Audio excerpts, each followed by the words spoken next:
Welcome to Cerca. In this Dark City episode, we'll be listing a lot of events, buildings, and squares in Barcelona, Spain.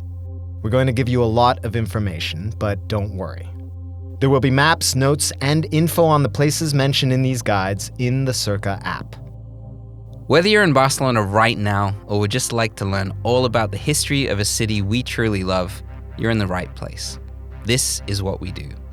So put your headphones on and listen to the story of one of the most rebellious cities in Europe in one of its darkest moments. Let's go to Barcelona.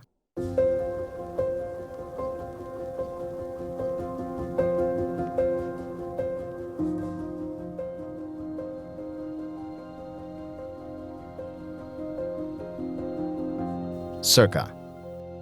Love the world you live in, and we'll help you explore it. Standing on Las Ramblas, Barcelona's wide central walking street, filled with flower stalls and travelers, the sounds of slow traffic, and so many languages. It's hard to imagine what this street, one of the busiest on the continent, has seen in its history. In the 14th century, it was a natural stream which carried water and sewerage from the hills and Barcelona to the sea. During the Black Plague, the sick gathered here. In the 15th and 16th centuries, it was filled with markets, animals, and fresh produce. In the 17th century, it was the site of the city's first tram, which led up to Gracia, which at the time was a village separated from Barcelona. In 1888, a statue to Columbus was erected at the end of this great thoroughfare. In the 20th century, it was populated with artists and rogues. Café del Ópera, a cafe opposite the Teatre del Liceu, was a hub for political and cultural discussions during the turbulent 1920s. And on the 19th of July, 1936, it was the setting for a battle which would start the Spanish Civil War. I'm Neil Linus. And I'm Andrés Bartos. In this episode, we're going to take you on a dark tour of Barcelona, a city where the scars from the Civil War are still visible if you know where to look. For a long time, this was a city that wanted to forget. Look closer, and it's also a place in which you can find every level of emotion and confusion and conflict still lingering after the longest single dictatorship in European history.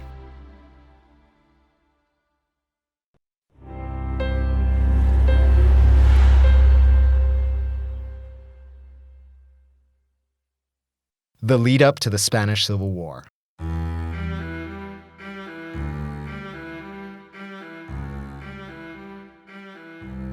So listen, this is all complicated. To put it in a short backstory is nearly impossible. It's difficult to truly fathom the lead up of any war, because after all, the preamble seems so tiny in comparison to the actual events. The Spanish Civil War is no exception. But to really understand what was happening here in 1936, it's important that we go a little further back. Despite the monarchy of Spain remaining neutral during the First World War, after 1918, the country and the continent were both incredibly divided. The war devastated the whole continent. Drastic measures for cultural, social, and economic change were taken or attempted. Countries had been destroyed, rebuilt, renamed, redrawn on maps. 4 enormous imperial dynasties collapsed, and in the aftermath, many civil wars in many different countries raged. In 4 short years, around 22 million people were killed in Europe, soldiers and civilians. The Spanish flu ran rampant, spread by the armies and the refugees across the world, taking an estimated 50 million more. As the USA began to emerge as a global powerhouse, nationalism took hold in Europe as the continent was rebuilding, or trying to.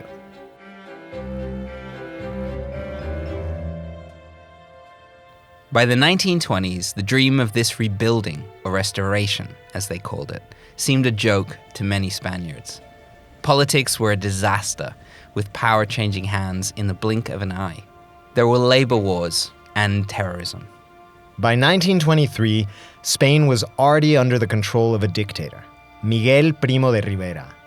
He was a man who really didn't believe in politics or in politicians, for that matter. In an attempt to cover the country's debts at the time, he first raised taxes and then took out huge public loans, which drove up inflation. He was forced to resign in 1930 after a disastrous time for the nation.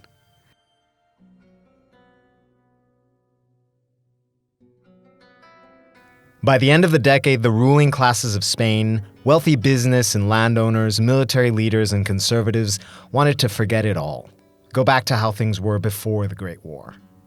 They butted heads with leftists seeking social change, workers, unions, and educated average earners. In 1931, the King of Spain, Alfonso XIII, the man who had appointed and approved Rivera, felt the friction in his kingdom and finally allowed an election. The people of every municipality in the country voted to form a new republic. The king fled to Rome without abdicating. Less than 2 years later, cracks within Spanish society were becoming fractures. It's 1933, and José Antonio Primo de Rivera, the eldest son of the late dictator, formed a far-right nationalist group called Falange Española, the Spanish Phalanx. Their focus was to take down the Republican government with assistance from Italian dictator Benito Mussolini. In Spain, the economy was on its head, upside down and inside out. The Great Depression had made sure of that. General strikes and revolt were constant. The government collapsed and new elections were called in 1936. The communists, anarchists, and socialists joined together in a coalition, won, and took on an ambitious program of land reform for the poor, which the rich hated. The fascists, now militia, began a violent campaign for their own interests. Spain's left and right were about to come together in a very bad way.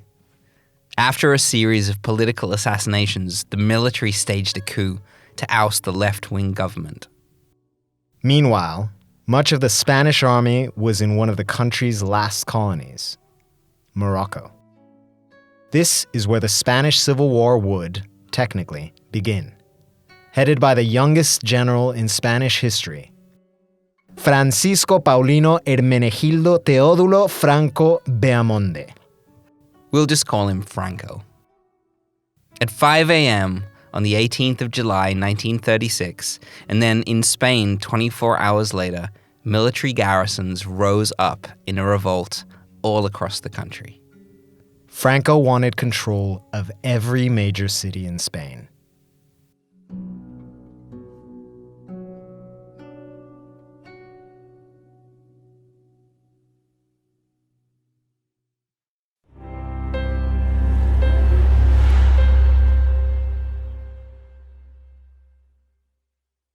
The coup in Barcelona.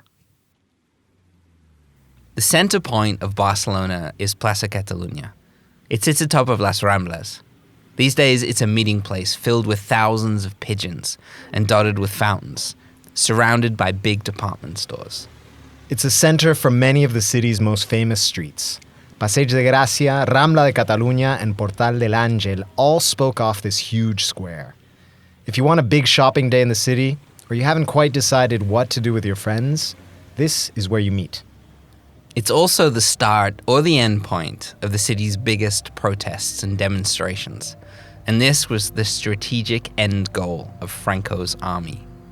In the early morning of the 19th of July, 1936, 5,000 men of the 4th Division of the Spanish Army, who had been stationed at the garrisons on the outskirts of the city, planned to use the huge plaza as their meeting point. Most of the Spanish army supported the coup, but many didn't, refusing to go against a democratically elected government. The capital's civil guard and the Catalan police force also remained loyal to the Republic. News of the revolt had reached Barcelona the previous day, but Lluís Companys, the president of the region, refused to arm the people. Instead, the CNT, the Catalan Federation of Labor, stepped up. This once group of trade unionists had been expanding the idea of anarchism in the country since before the First World War.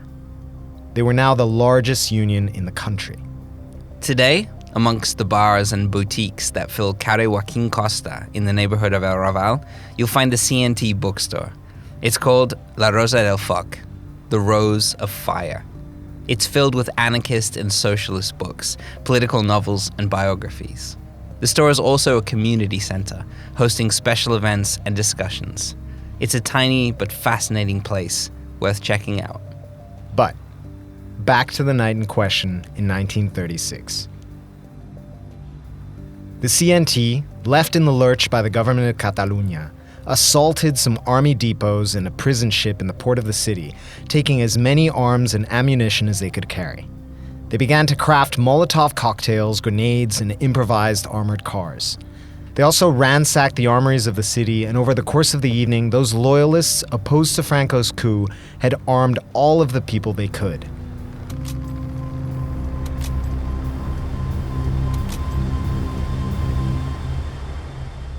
The anarchists constructed barricades of rocks and upended paving stones in order to block the approaching army, with help from the Catalan Civil Guard and the police. The snipers and the homemade bombs prevented a lot of Franco's troops reaching the center, but one group of infantry did make it and would occupy the telephone exchange on Plaza Catalunya. The building is still there today as the Movistar Center, with a square, stout clock tower. Along La Ramblas, many hotels were occupied too. Anarchist snipers aiming down the long walking street from the balconies. The big plaza was a battleground, and over the course of the day, the anarchists and the loyalists surrounded all the military-held buildings in the city, including the Hotel Colón and the Ritz. Bodies of people and horses lay amongst the smashed cars and barricades which filled the square. The people of Barcelona had the upper hand, and by the end of the day, Franco's men only held the Drassanes barracks near the port and the Andreu barracks on the outskirts of the city. The remaining troops surrendered in the morning, and the CNT seized 30,000 rifles from the barracks. In the city, 500 people had been killed and more than 3,000 wounded. The coup had failed. In fact, the uprisings all over Spain had mostly failed. Now, in Barcelona, the anarchists were in charge. The first anarchist government in history. But there was now officially a civil war.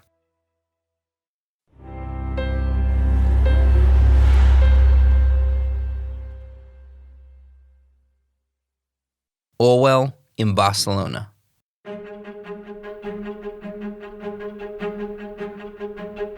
Over the next 5 months, 60,000 volunteers from all over the world arrived in Spain. They had signed up to help fight against Franco's army, who marched on Madrid in November of 36, but they were held off by strong Republican resistance. Madrid would be under siege for 28 days.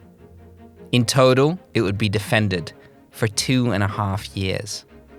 Franco had given control of the Mediterranean to the Italians in exchange for aid, and had also been sympathetic to the causes of one Adolf Hitler. The eyes of the world were on Spain. In December, a young socialist and writer named Eric Arthur Blair and his wife, Eileen O'Shaughnessy, arrived in Barcelona. Blair had contacted the head of the British Communists, saying he wished to take up arms against Franco's nationalist army. Despite being called a fool by his friends, he and his wife checked into the Hotel Continental at the top of La Ramblas, which is still a beautiful, ornate, and relatively cheap place to stay. Blair wrote, "It was the first time I had ever been in a town where the working class was in the saddle. Practically every building of any size had been seized by the workers and was draped with red flags, or with the red and black flag of the anarchists." Eric Arthur Blair was remarkably tall, 6 foot and 3 inches. He was awkward, bookish. He didn't look like a soldier, but he would fight with the POUM, that's P-O-U-M, a communist political party, rifle in hand. On the 3rd of May 1937, a 5-day fight between different Republican groups, communists, socialists, and anarchists, resulted in a bloody skirmish in the streets of Barcelona. Eric Blair would be caught up in the fight, and only a few days later, his voluntary service was ended when he was shot in the neck, fighting in Aragon, west of Catalunya. Some say his height, almost a head and a half taller than the average Spanish soldier, might have saved his life. Narrowly surviving his injury, he returned to the Hotel Continental to recover and started to write notes for his book, Homage to Catalunya, under his pen name, George Orwell. To this day, Orwell's book on the war is the first book on the Spanish Civil War most history buffs ever read. Just off Las Ramblas, behind the beautiful Plaza Real, you'll find Plaza George Orwell. This square, which was once a meeting point for the anarchists to defend the coup that night in Barcelona, is also now known as Plaça Trippy Square, or sometimes Acid Square, hints at this kind of disobedient reputation for which it was named. So, in 1996, it was named after the writer, but it remained a place for the youth to get into trouble. So much trouble, in fact, that ironically in 2001, it became the first place in the city that Big Brother began watching when the first CCTV cameras were installed. It's calmed down a lot since then, and now has a kids' playground, a handful of tapas bars and terraces, some tattoo parlors, and a punk hair salon. In the center sits a surrealist sculpture by Leandre Cristòfol, which most people just call the Trippy. Orwell's time recuperating in the hotel on Las Ramblas also doubled for him and his wife as a safe house. The POUM with whom Orwell was closely tied were not exactly in good favor with Franco, and Orwell and Eileen fled to England. Orwell would of course go on to pen Animal Farm and 1984, two of the greatest anti-establishment novels ever written. But his mark on Barcelona, or should that be Barcelona's mark on him, certainly steered his political stances for the rest of his life, and formed a life experience which in turn informed the revolutionary ideas of two of the most seminal modern classics in literature. If you want to learn more about Orwell and much more about Catalunya in the Civil War, we can highly recommend our good friend Nick Lloyd's excellent Civil War tour. We'll put a link for you in the notes.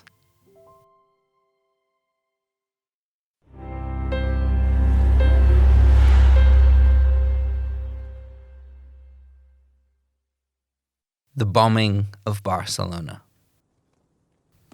The Civil War was gathering steam around the country, but having still failed to take the capitals of Madrid and Barcelona, Franco once again looked to Italy. His frequent calls to sympathetic Italian dictator Benito Mussolini helped conceive of a new kind of terrorism.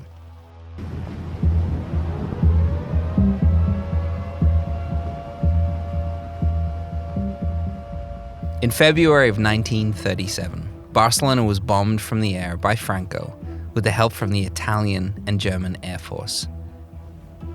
It was the first of 192 raids. A military practice that had only been briefly rehearsed during the First World War. Barcelona became the first city in history to be indiscriminately attacked from the air. Plaça Sant Felip Neri is one of the most serene, peaceful squares in the whole city. It's not far from Las Ramblas, and it's only accessible by 2 small walking streets. The quietness of the square hits home when you notice the bricks of the facing building. They're pockmarked with holes, big and small. At the time, Francoist authorities would report that these marks were bullet holes from the Catalans' execution of members of the Spanish Church. A myth which would paint the anarchists as the enemy. The real story is much more horrific. On the 30th of January in 1938, one of Mussolini's bombs missed a nearby target and fell right in this square. This place at that time was a makeshift orphanage for the city's displaced children. A second bomb fell on rescue workers as they tried to save people from the burning building. 42 people, mostly children, were killed here after the orphanage caught fire, and over 100 were injured. Visiting this square is still incredibly powerful. These marks left as a respectful, terrible reminder. It's really a sobering experience, especially when the primary school, which is on the square, is let out to play. It's hard to imagine the scene here on that day in 1938. Barcelona had little to no air defenses and hardly more than a few minutes of warning. The Italians used a silent approach technique, with their bombers flying at a high altitude, cutting their engines only to start them again after they had dropped their explosives. The attacks were so consistent that it was difficult to know if the air raid sirens were calling the beginning or the end of a warning. The Passive Defense Board enlisted working-class men and women to build bunkers and air raid shelters all over the city, more than 1,000 of them. First in metro stations, and then later right into the city's mountainsides and under main squares. Years later, during the Second World War, Winston Churchill and the British Intelligence Service would hire the Catalan engineer Ramon Pereira, who designed many of the air raid shelters in Barcelona to help during the Blitz of London. Some of these bunkers in Barcelona are still open to visit, and they're fascinating glimpses into the conditions of life during wartime. In Poble Sec, head to Refugi 307. You can be guided through 400 meters of pitch-black narrow tunnels, rooms, and spaces by some excellent, knowledgeable guides. It's open Monday to Saturday and it costs about €5. We recommend booking in advance. To see another piece of the city's dark history firsthand, head to the Turó de la Rovira heritage space, the remains of a small anti-aircraft battery that defended Barcelona from the constant airstrikes. Locals refer to this place as the Bunkers of Carmel. It's often been cited as one of the city's best-kept secrets because, darkness or dark tourism aside, it has the best view of Barcelona at 272 meters above the city. The secret is out. Avoid the weekends and the holidays, head there really early in the morning, and take in one of the most mind-blowing sunrises of your life. But think about it with this context. From up here, the place where you're sitting, back in 1938, you would have seen the city on fire.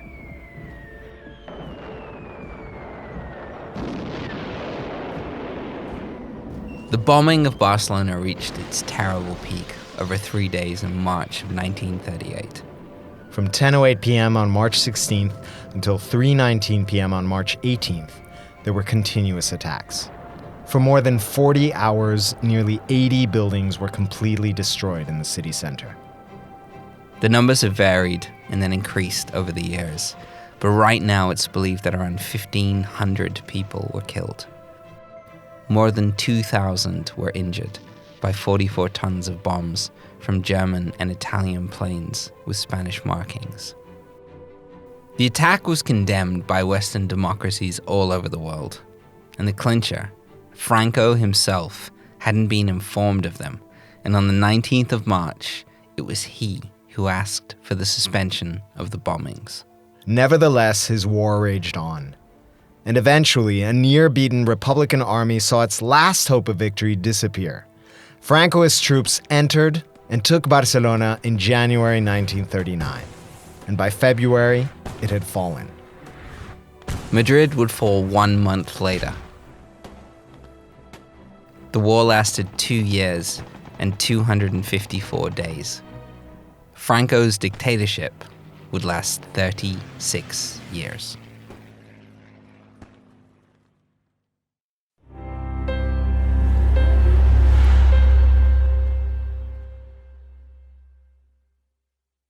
The dictatorship in Barcelona.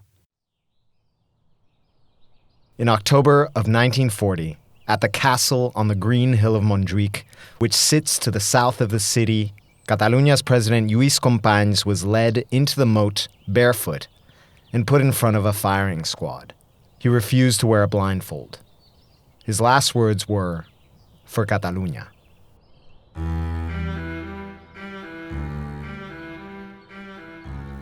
The stadium used for the 1992 Olympics is named in his memory.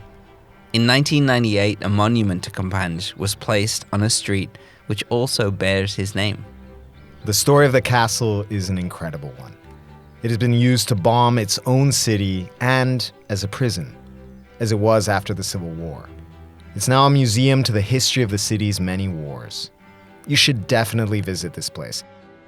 The darkness of what has happened inside these castle walls is juxtaposed with incredible views of the city and the port and some beautiful parks.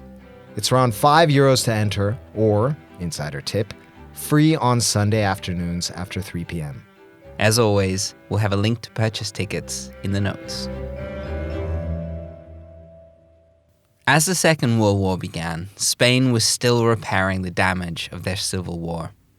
Along with many towns, villages, cities, and lives, the economy was also destroyed.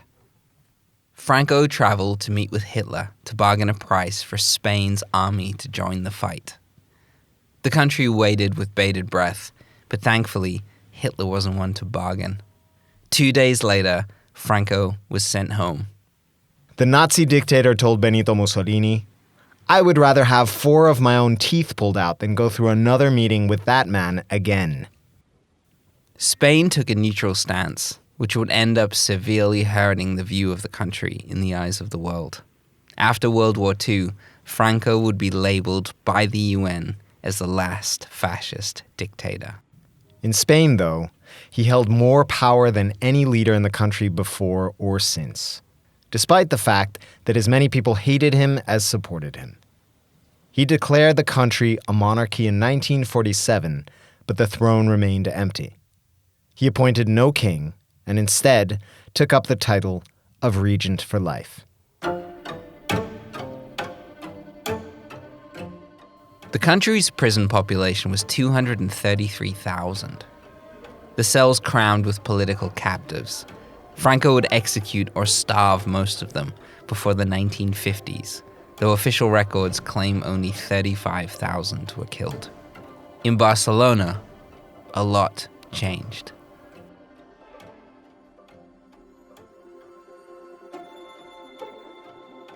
Workers' unions were disbanded, socialist and anarchist parties were repressed and monitored, and the Communist Party of Spain, the PCE, went underground. Also, and most importantly, the unification of Spain meant one language. The people of Catalunya, Galicia in the west, and the Basque Country to the north bordering France, they were forbidden to officially use or teach their own unique languages. This would remain the case until the 1970s. The church reigned supreme. Weddings were Catholic or declared null. Divorce, abortion, birth control, homosexuality, and prostitution were illegal. Franco tore up most of the progressive laws passed by the Republic aimed at equality between the sexes. During the dictatorship, women could not even open a bank account without a man's signed permission. Ironically, in 1959, it would be Catalunya and the Basque Country whose industry and ports would help drastically in an unprecedented era of prosperity for the country, what historians now call the Spanish miracle. Iron, steel, shipbuilding and machinery, textiles, cars and petroleum left from the cities of Bilbao, Tarragona and Barcelona. It's no coincidence that they remain 2 of the richest regions in the country. Industrial working-class neighborhoods like Poblenou were renewed. The one-time industrial center of Catalonia has now become a pretty cool hub of warehouses, workspaces, ace restaurants, and beautifully renovated flats, with the summer advantage of being right on the seafront. The port in Barcelona is actually 3 ports, and now has more than 2,000 years of history. First, there's the old industrial port to the south, filled with shipping containers and cranes. There's a passenger port, with ferries leaving frequently to Ibiza, Mallorca, and Menorca. Lastly, there's Port Bay, which raises a walking bridge to let out luxurious sailboats and holds the Barcelona Aquarium and the Maremagnum Mall. Take the cable car, known here in the city as the Teleferic, from Montjuic to the port for the best view of the thousands of colored shipping containers and incredible city views. This cable car was opened in 1929 and closed during the Spanish Civil War when its huge support towers were used as artillery posts against aircraft. Take the cable car from Teleferic del Port. It's 15 euros, but the ride is worth it, if you don't mind the heights. And at the end of the trip, you'll be back on beautiful Montjuic.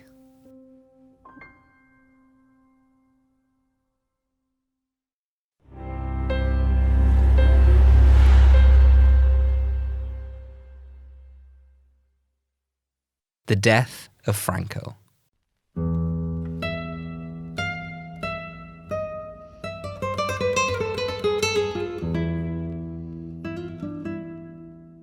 The 1960s and 70s saw an aging Franco in declining health. His last few national addresses showed a frail old man or a monster, depending on who you asked.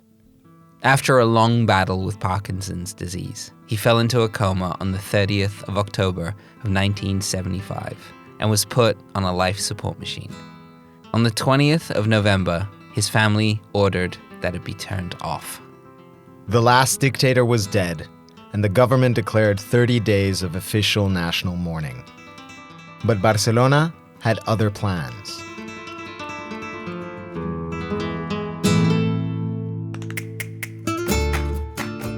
After 3.5 decades of repression, Spain was finally ready for the counterculture movement that had been bubbling away in Europe and the US for nearly 10 years to arrive with a bang.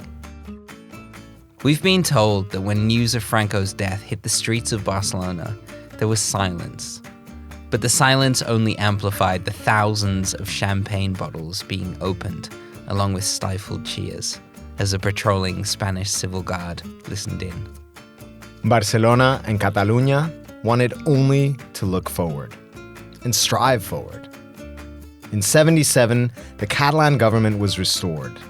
The Spanish constitution was rewritten in 1978 to recognize autonomous regions of the country, including Catalunya. Catalan television channels were created. Songs were sung, films were made.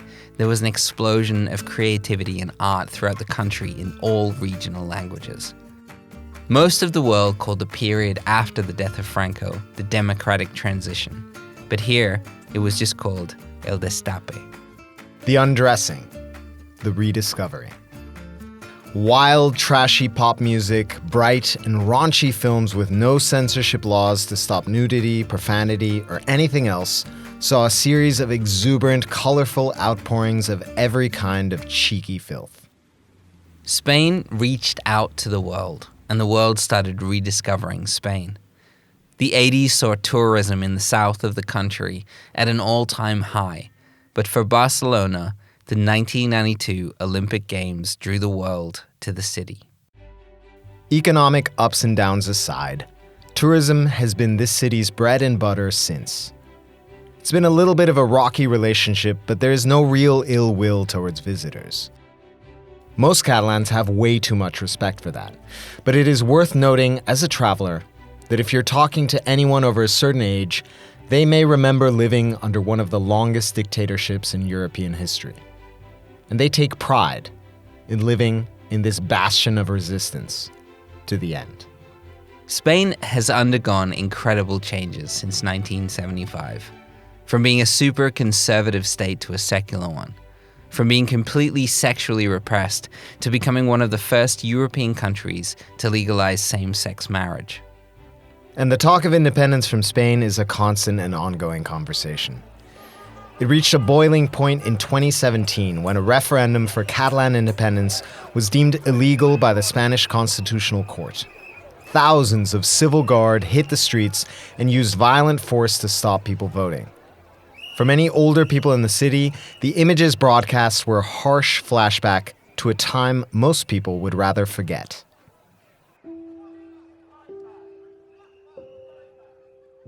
All 327 of Franco's commemorative plaques and references to him in street names and more have just recently been removed from Barcelona.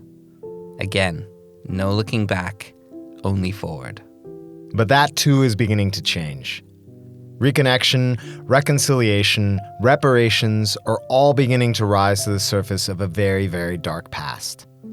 There's even talk of an immense Civil War museum project, the first of its kind in Barcelona. In 2019, the body of Francisco Franco was exhumed from an enormous basilica 50 kilometers outside of Madrid, called the Valley of the Fallen, a monument to the ghosts of the Civil War, sullied by a monument to the man who caused it. Amid pro-Franco protests and much controversy, his remains were taken and put in a modest family plot next to his wife. The current Prime Minister of Spain, Pedro Sánchez, said on national television, "Modern Spain is the product of forgiving, but it cannot become the product of forgetting."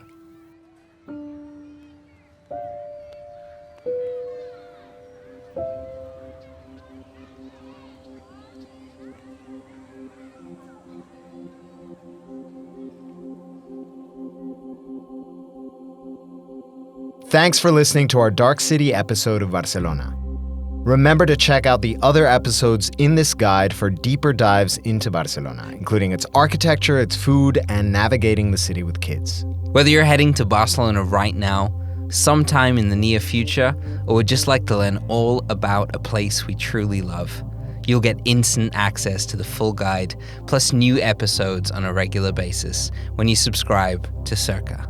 Maybe you want to check out our guides for Los Angeles, Iceland, Rome, Costa Rica, and many, many more. And many more to come. For access to everything that comes along with a Cerca subscription, be sure to download the Cerca app.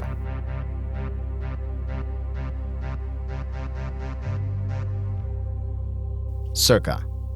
Love the world you live in, and we'll help you explore it.